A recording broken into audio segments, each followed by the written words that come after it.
नमस्कार दोस्तों, स्वागत है आप सभी का हमारे चैनल न्यू मोटिवेशनल लाइफ के एक और नए वीडियो में। भाग्य क्या है? भाग्य बनता कैसे है?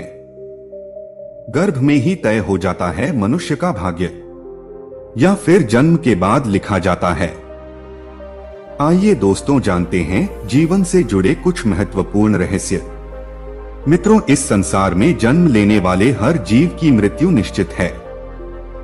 मृत्यु के बाद मनुष्य के कर्म तय करते हैं कि उसको स्वर्ग की प्राप्ति होगी या फिर नरक भोगना होगा।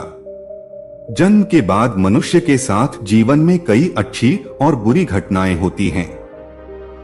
अच्छी घटनाओं के लिए मनुष्य अपनी किस्मत की सराहना करता है, तो बुरी घटनाओं के लिए वह अपने भाग्य को कोसता है। अब ऐसे में सवाल मन में आता है कि भाग्य का लेखा जोखा मनुष्य के जन्म के पहले से ही तय होता है या उसके जन्म के बाद निर्धारित होता है।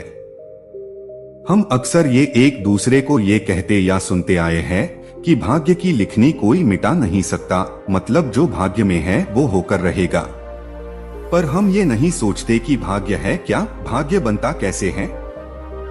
ईश्वर कैसे ये दिमाग में लाता है कि इसके भाग्य में राज्य हो या दरिद्र हो, ईश्वर भी कुछ सोच रखकर ही भाग्य बनाता होगा। वो भाग्य बनाते समय किस चीज को प्रधानता देता होगा? जाहिर सी बात है, वो है हमारा कर्म। ईश्वर कर्म के हिसाब से भाग्य बना देता है। पूर्व जन्मों में या पूर्व समय में हमने जो भी कर्म किए, उन्हीं सबका फल मिलकर तो भाग्य रूप में हमारे सामने आता है। भाग्य हमारे पूर्व कर्म संस्कारों का ही तो नाम है, और इनके बारे में एकमात्र सच्चाई यही है कि वह बीत चुके हैं। अब उन्हें बदला नहीं जा सकता, लेकिन अपने वर्तमान कर्म तो हम चुन ही सकते हैं। यह समझना कोई मुश्किल नहीं कि भूत पर वर्तमान हमेशा ही भारी रहेगा, क्योंकि भूत तो जैसे का तैसा रहेगा, लेकिन वर्तमान को हम अपनी इच्छा और अपनी हिम्मत से अपने अनुसार ढाल सकते हैं। जब चार लोग एक समान बुद्धि और ज्ञान रखने वाले एक ही समान कार्य को करें और उनमें से सिर्फ दो को ही सफलता मिले, तो हम इसे क्या कहेंगे? दो लोगों के साथ भाग्य साथ नहीं था। ऐसा एक उदाहरण हम यह दे सकते हैं। दो व्यक्ति एक साथ लॉटरी का टिकट खरीदते हैं, पर लगती लॉटरी एक ही व्यक्ति की है। जब दोनों ने लॉटरी खरीदने का कर्म एक साथ किया, तो फल अलग अलग क्यों? क्योंकि सबके अपने अलग अलग कर्म है। वो उसका पहले का सुनियोजित कर्म ही होता है, जिसका परिणाम उसे लॉटरी के रूप में मिल जाता है। कभी कभी हम बहुत मेहनत के बाद भी सफल नहीं होते। हमें लगता है कि हमारी किस्मत खराब थी, पर ऐसा होता ही नहीं। उसे अपने कर्मों का परिणाम कभी न कभी मिलता ही है। हम अच्छा कर्म करें या बुरा, परिणाम तो सबका आता है। ये सच है कि किसी किसी को अपने जीवन में संघर्ष बहुत करना पड़ता है, परंतु सफल ज्यादा नहीं हो पाते। और ऐसा इसलिए होता है क्योंकि संघर्ष करने वाले व्यक्ति के सामने एक बना बनाया रास्ता नहीं होता। उसे अपनी मंजिल तक जाने के लिए रास्ता बनाना पड़ता है। अपने खुद के लिए रास्ता बनाना आसान काम नहीं है, उसके लिए संघर्ष करना ही पड़ता है। सही मायने में विजयी वही है जो अपना रास्ता खुद बनाकर आगे बढ़ा हो। बने बनाए रास्ते पे चलना बहुत आसान है। आसानी से सफल होने वाले व्यक्तियों में उनका खुद का कोई योगदान नहीं होता। वो दूसरों के कर्मों का सहारे जीत हासिल करते हैं। हम किसी भी पैसे वालों को देख ले जो राज कर रहे हैं, उनमें या तो उनका संघर्ष या तो उनके अपनों का संघर्ष है। पर बिना किसी संघर्ष के कोई आगे नहीं बढ़ा है। अंत में यही कहा जा सकता है कि भाग्य भी उन लोगों का साथ देता है जो कर्म करते हैं। किसी खुरदरे पत्थर को चिकना बनाने के लिए हमें उसे रोज घिसना पड़ेगा। ऐसा ही जिंदगी में समझें, हम जिस भी क्षेत्र में हो, स्तर पर हो, हम अपना कर्म करते रहें बिना फल की चिंता किए।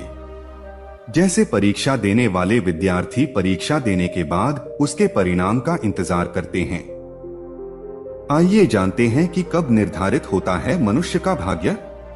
पंडित इंद्रमणि घनश्याल बताते हैं कि आचार्य चाणक्य ने अपने नीति शास्त्रों में जीवन के संकटों से उबरने के लिए सैकड़ों नीतियों का वर्णन किया है। आचार्य चाणक्य ने बताया है कि किसी भी मनुष्य के भाग्य की 5 चीजें मां के गर्भ में ही तय हो जाती है, जिसे कोई भी बदल नहीं सकता। आचार्य चाणक्य ने इसे एक श्लोक के द्वारा समझाया है।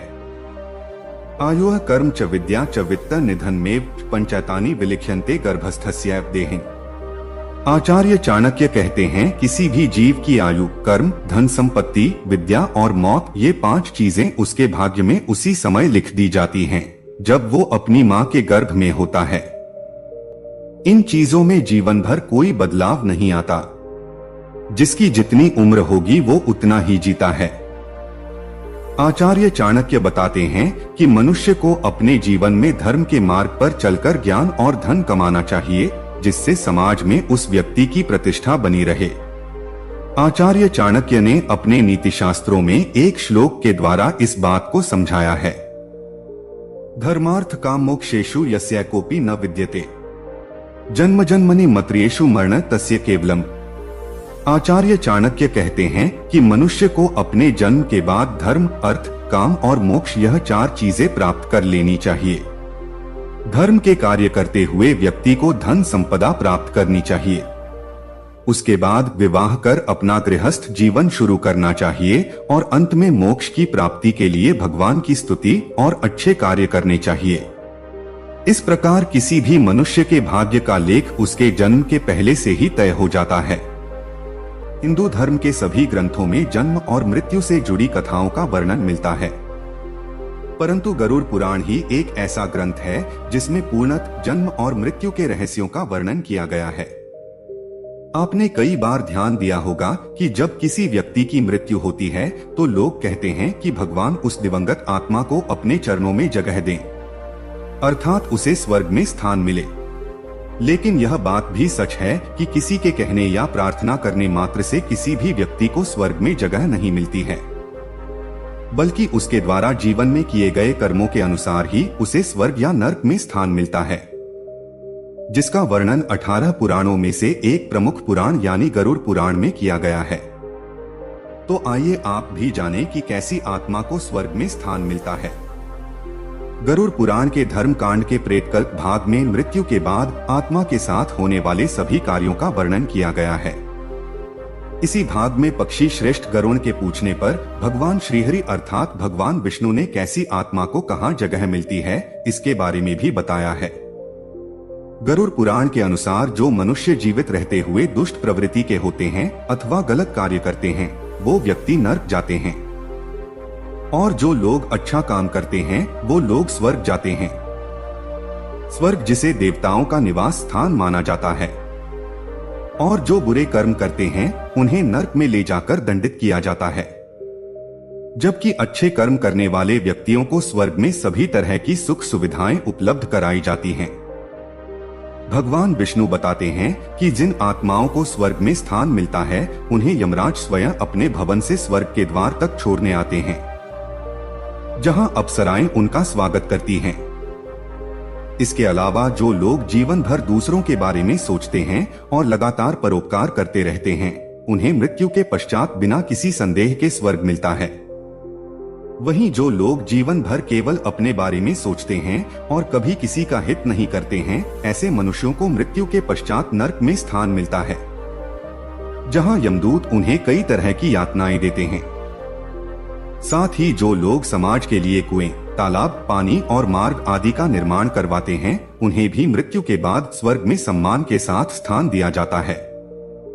वहीं जो लोग कुएं, तालाब, प्याऊ और मार्ग आदि को हानि पहुंचाते हैं उन्हें मृत्यु के पश्चात नर्क में ले जाया जाता है। इतना ही नहीं, जो मनुष्य दूसरों से अपना पेट झूठ बोलकर भरते हैं या फिर कोई गलत काम करके भरते हैं उन्हें भी नर्क में स्थान मिलता है।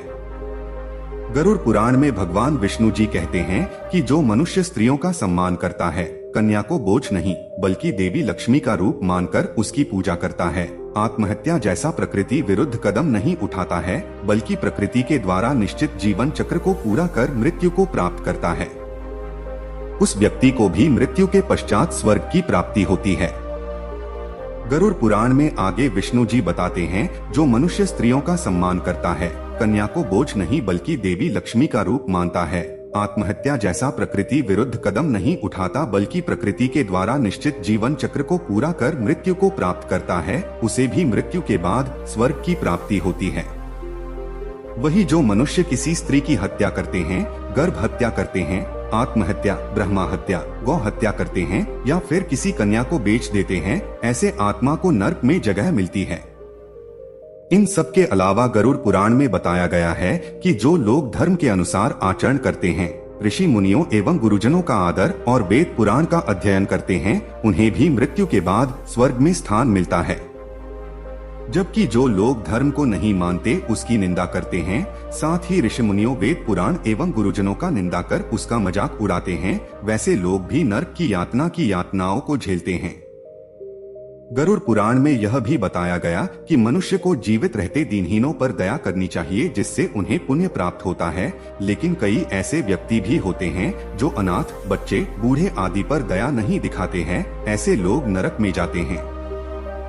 इसके अलावा गरुड़ पुराण में यह भी बताया गया है कि मनुष्य जब भोजन करे तब उससे पहले किसी न किसी को अवश्य भोजन कराना चाहिए, या जब भी कोई उसके दरवाजे पर दीनहीन भोजन या पानी मांगने आए तो उसे अवश्य भोजन कराना चाहिए। इससे मनुष्य को अक्षय पुण्य की प्राप्ति होती है।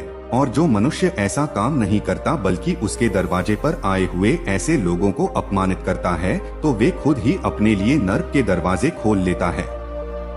गरुड़ पुराण में भगवान विष्णु ने बताया है कि जो लोग धर्म के अनुसार आचरण करते हैं, ऋषि मुनियों का आदर करते हैं और वेद पुराणों का अध्ययन करते हैं, उन्हें भी मृत्यु के बाद स्वर्ग की प्राप्ति होती है। ऐसे व्यक्तियों को भोगना पड़ता है नरक। 18 पुराणों में गरुड़ पुराण के भाग प्रेतखंड में स्वर्ग और नरक के बारे में बताया गया है। जो व्यक्ति हमेशा नेक कार्य करता है उसे जन्म मरण के बंधनों से मुक्ति मिलती है और 84 लाख योनियों में भटकने के बाद मनुष्य जीवन मिलता है। व्यक्ति के कर्म ही निर्धारित करते हैं कि मरने के बाद उसे स्वर्ग में सुख मिलेगा या नरक में कष्ट। गरुड़ पुराण के अनुसार जो मनुष्य धार्मिक कार्य करता है और दूसरों की सहायता करता है, मंदिर, प्याऊ आदि का निर्माण कराता है, वह स्वर्ग के सुख भोगता है। वहीं जो व्यक्ति ब्रह्मा हत्या, गौ हत्या करता है, स्त्रियों पर अत्याचार करता है और दूसरों को शारीरिक और मानसिक पीड़ा पहुंचाता है, वह नरक को प्राप्त होता है। वही जो मनुष्य किसी स्त्री की हत्या करता है, आत्महत्या, गर्भ हत्या, ब्रह्म हत्या, गौ हत्या करते हैं या फिर किसी कन्या को बेच देते हैं या फिर अपने लोभ के लिए झूठ बोलते हैं, ऐसी आत्मा को नरक में जगह मिलती है। दोस्तों, वीडियो के अंत में आप लोगों से रिक्वेस्ट ही है कि अगर आपको यह वीडियो जरा सा भी अच्छा लगा हो तो मेरे चैनल को सब्सक्राइब, वीडियो को एक लाइक करके कमेंट में जय गरुड़ देव जरूर लिखें। मिलते हैं एक नए वीडियो, एक नई जानकारी के साथ। मित्रों, वीडियो को पूरा देखने के लिए बहुत बहुत धन्यवाद।